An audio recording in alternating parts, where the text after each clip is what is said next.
Carlos Zapata es el director del Observatorio de Derechos Humanos y Paz del Instituto Popular de Capacitación IPC. Bienvenido, Carlos, una feliz Navidad y gracias por acompañarnos nuevamente en Consejo de Redacción. Muy buenos días, Felipe, una feliz Navidad. Muy buenos días también a Andrea, Paula y Juan Carlos. Como siempre, un placer estar aquí en el set con ustedes. Y gracias por la deferencia de anticipar el informe que en materia de derechos humanos se tiene para Antioquia en 2022, que hace parte de esta agenda informativa del día. La situación de las mujeres es la situación crítica, es lo más destacado en el informe que presentarán ustedes esta mañana. Sí, y vamos a contar con la participación de una representante de la corporación Mujeres que Vamos Mujer, que va a presentar precisamente el informe que han venido construyendo tanto Vamos Mujer como Mujeres que Crean sobre la realidad de los impactos sobre los derechos humanos de las mujeres y principalmente la violencia, porque como lo señalan, si nosotros cogiéramos el conjunto de víctimas a nivel regional de todos los hechos victimizantes que tuviéramos, son las mujeres las que estarían en un número más alto en tanto la violencia sexual y la violencia intrafamiliar. Y preocupa sobre todo las mujeres jóvenes, que realmente son las más vulnerables en todos los campos en nuestra sociedad. ¿Es Antioquia un departamento inseguro para las mujeres o eso es ya elevar el titular a un punto muy alto? Pues nosotros estamos hablando que al momento llevamos 102 homicidios de mujeres en el departamento. No podemos decir que todos son feminicidios. El feminicidio es categorizado por el Consejo de Seguridad Pública de las Mujeres y es municipal, o sea que todavía no tenemos un consolidado realmente de cuántas mujeres han sido asesinadas por el hecho de ser mujeres. Pero sí podemos decir que en términos absolutos, mujeres en el departamento han sido asesinadas 102.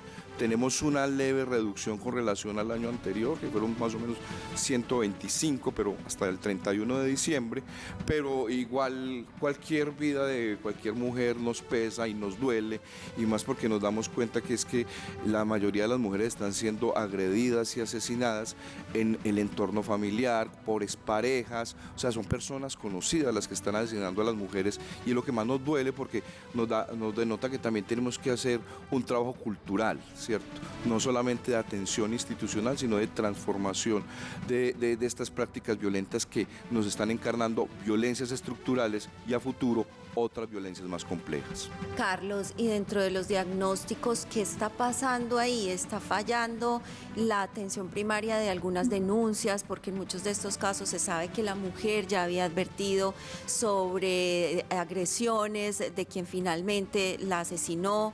¿Qué pasa ahí dentro de lo que ustedes han observado? ¿Qué se puede decir? Porque es que vemos caso tras caso y cada vez más terrible lo que está sucediendo. Sí, es muy complejo porque, bueno, por un lado, sí es cierto, muchas mujeres que han sido víctimas han activado rutas de protección del Estado, pero yo creo que en diferentes campos, porque lo seguimos viendo con el tema de defensores y defensoras, líderes, lideresas, las rutas de protección no están siendo efectivas. Y yo creo que tenemos muchas leyes, muchos decretos, pero el Estado tiene que revisarse en su capacidad operativa, porque estamos hablando de unas cifras altísimas en materia, ustedes ya las señalaron ahora, en materia de vulneración de derechos de la mujer, pero el subregistro puede ser todavía mucho más alto, ¿cierto? Aquí estamos hablando, digamos, de casos que han sido mal que bien atendidos por la institucionalidad, que han tenido en caso de agresiones sexuales, exámenes médico-legales, pero hay una otra cantidad de mujeres que realmente no han denunciado por temor o por un asunto cultural o porque todavía sigue cargando ese fardo machista y patriarcal que llevamos en nuestra sociedad. Entonces yo de todas maneras sí considero que siendo las mujeres las más violentadas de nuestra sociedad, sí tenemos que tener un tipo de intervención estructural más fuerte en el entorno familiar y de pareja, ¿cierto? Porque estos no son asuntos privados. Si algo nos ha enseñado el movimiento de las mujeres es que toda violencia es un asunto público al que nos debe convocar toda la institucionalidad y toda la sociedad. Entonces yo creo que las campañas para respetar los derechos de las mujeres y para prevenir todo tipo de violencias deben ser más agresivas. Yo creo que tanto los medios como las instituciones del Estado y las ONG debemos unirnos y ser mucho más fuertes, como le digo, una estrategia cultural que impacte el entorno familiar. Carlos, si bien encontramos que el Valle de Aburrá tiene el mayor, pues por número, cuando lo miramos, obviamente es proporcional también al número de habitantes que tiene esta subregión, hay alertas cuando lo miramos por la tasa poblacional dentro de esos casos de asesinato de mujeres y de violencia intrafamiliar y sexual. Pues la tasa sí, la tasa es muy alta porque estamos hablando que el 87% las mujeres son víctimas en este tipo de violencias, solo un 13%. Y cuando estamos hablando del 13% de hombres, estamos hablando que la gran mayoría son menores de edad. Exacto. Sí, pero cuando lo distribuimos por regiones, o sea, hay por alguna regiones, región... las tasas más altas Sí. las estamos teniendo Bajo Cauca y Oriente. Exacto. Es muy, y bueno, y también viene en ascenso el occidente. Entonces, sí, tenemos unas tasas altísimas y como les digo, partiendo los registros, de los Claro. subregistros esto sería mucho peor. Y bueno, digamos que en Medellín y el Valle de Aburrá, mal que bien, hay algo como el CAIVAS, el Centro de Atención a Víctimas de Violencia Sexual, pero en el resto de las regiones no tenemos estas posibilidades y hay que advertir que el restablecimiento de derechos no es pleno, o sea, las mujeres podrán acceder a unas pocas consultas de orientación psicosocial, pero realmente un tratamiento frente a los traumas severos que generan este tipo de violencias y conductas, no tenemos realmente una intervención adecuada por parte del sistema de salud. Carlos, eso por un lado las mujeres, pero hablemos de lo que han encontrado en el departamento, en Antioquia, siguen las masacres, sigue el asesinato a líderes sociales, sigue en la ciudad y en algunas regiones el asesinato a población LGTBI, sigue mucho tema de violencia. ¿Qué van a mostrar? ¿Cómo se incrementaron frente a las muertes violentas en lo que va este año frente al año anterior? Muy bien, nosotros estamos tomando cifras oficiales de medicina legal. Entonces, las disponibles que tenemos hasta ahora son al 30 de octubre Sí. y obviamente son parciales. Hay una leve disminución en el comparativo departamental. El año pasado, cuando presentamos el informe, eran más o menos 1.610 homicidios. Ahora estamos hablando de aproximadamente 1.545. Una disminución más o menos de 65 homicidios, es menos del 10%. En materia de violencia política, yo creo que sí hay una reducción significativa en los indicadores, porque nosotros tuvimos 21 masacres el año pasado, contabilizamos 7.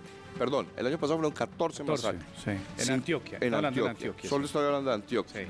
14 masacres en Antioquia, 52 víctimas. Este año tenemos 7 y 21 víctimas. O sea que sí hay una reducción significativa en el número de masacres. No tan significativa en el número de líderes, defensoras y defensores de derechos humanos, porque estamos hablando de que vamos 20 en el 2022 sin terminar. El año anterior fueron 23. O sea, hay una reducción, pero muy leve. Esa cifra todavía sigue siendo muy alta. Un promedio más casi de 2 personas por mes. Tenemos también reducción en los desplazamientos masivos y los confinamientos, que fueron 19, si mal no estoy, el año pasado, y han sido 7. Entonces digamos que las variables de violencia política han bajado un poco, pero sí hay que advertir que ahí, si nosotros vamos a ver por subregiones, la cosa no es tan pareja. Y hay unas subregiones que están muy por encima de la media departamental en hechos victimizantes. Mire, nosotros tuvimos, hasta ahora, llevamos hasta el 30 de octubre, un registro de más de 10.500 desplazados, solo en Antioquia. Eso nos da cuenta de que todavía sigue habiendo una confrontación muy fuerte y que siguen expulsando población civil de los territorios. Entonces, ahí nosotros estamos poniendo las luces porque fueron más de 14.000 hechos victimizantes presentados en el departamento. Entonces, bueno, nosotros desde el año 2020 venimos como partiendo de 3 escenarios para describir como esos tipos de conflictividad que vemos en la región.